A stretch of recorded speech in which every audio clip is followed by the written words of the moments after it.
If you had $1 for every time somebody came up to you this year and said, "Hey, why are you so good this year?" What do you think you could afford to buy?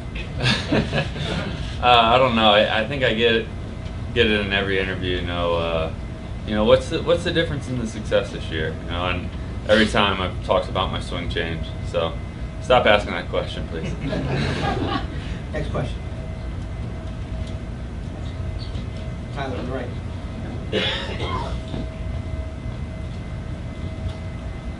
Kind of think of how to ask this without saying the word switch. But when you decided to make that, what was the risk involved? Like, could you have just gone on the way you were and tried to carve out a career as a bench guy? I mean, was there a downside to trying something? Yeah, it's definitely scary. Anytime you make a change like that, and you get out of your comfort zone, it's scary. There's always the risk of, this game has a very short leash, and those few years, I struggled a little bit at the big league level, but I've still played good enough to get chances and get opportunities, and all it takes is one bad year in AAA, and those chances can go away real fast. So I'd say that's the biggest downfall is, I always played well in the minor leagues, and all it takes is 1 year, and those opportunities could go away. Next question. Phil, in the middle there. Chris, I mean, looking at your career, it seems like when you got your wrist broken in spring training, it was kind of the other kind of a turning point. I mean, do people not factor that in when they talk about how are you good now? I mean, did you see that as the issue that you then had to get back, the time you lost them? Honestly, no, I don't. People have brought that up before, and a lot of people, because I was going into spring training competing for a starting job, and some people thought I had a good chance of making the team as the everyday shortstop.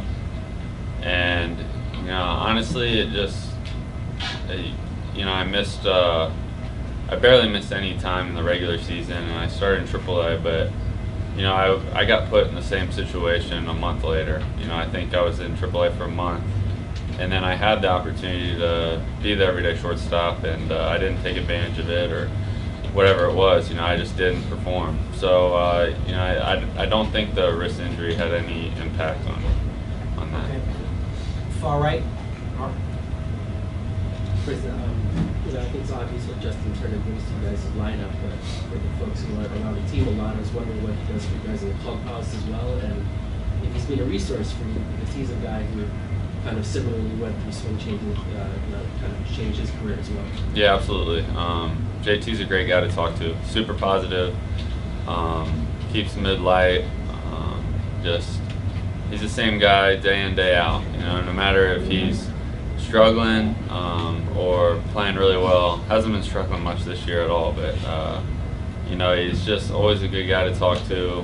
Very sociable guy, and he just goes out there and has fun, and he's fun to play with. You're James on the left. Chris, I know some of your starters have like crazy routines and make change on the mound. Like Rich Hill seems like such a mild-mannered, like normal person, and then sort of stories from teammates and other people you know that he just turns insane when he pitches. Do you have any examples, or has that struck you playing behind him or being around him? He's extremely competitive. I think that goes for our entire pitching staff. They're all very easygoing on the days they're not starting, and then on game days it's like they flip a switch and they're different guys, and I think that's why they're so successful. Rich, I'm sure everybody's seen him. He gets pretty fired up in the dugout.